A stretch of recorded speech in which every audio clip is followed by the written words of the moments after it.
નમસ્કાર, હું છું પ્રિયા અને તમે જોઈ રહ્યા છો જનતા કી જાણકારી ન્યૂઝ। નજર કરીએ આજના સમાચાર ઉપર। અમદાવાદની ખોખરાની સેવન્થ ડે સ્કૂલમાં વિદ્યાર્થીની હત્યા બાદ 20 ઓગસ્ટના તોડફોડ અને હોબાળો થયો હતો, જે બાદ આજે 21 ઓગસ્ટે યુથ કોંગ્રેસ અને એનએસયુઆઈ દ્વારા સ્કૂલને તાળાબંધીનું એલાન કરવામાં આવ્યું છે। આ ઉપરાંત વિશ્વ હિન્દુ પરિષદ દ્વારા મણિનગર અને આસપાસના વિસ્તારોમાં સ્કૂલો બંધ રાખી વિસ્તારને બંધનો એલાન આપવામાં આવ્યું છે, જેને લઈને સમગ્ર વિસ્તારમાં ચુસ્ત પોલીસ બંદોબસ્ત ગોઠવવામાં આવ્યો છે।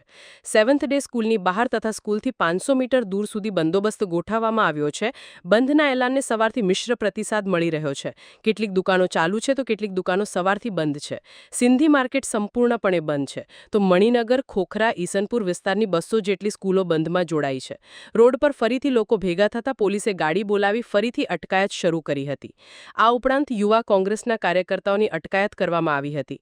શહેર પોલીસના ઉચ્ચ અધિકારીઓ સ્થળો પર પરિસ્થિતિના કાબૂમાં મેળવી શકતા નથી અને બીજી તરફ જે લોકો પોલીસ અને સ્કૂલ વિરુદ્ધ બોલી રહ્યા છે તેમને પકડી અને અટકાયત કરવામાં આવી રહી છે।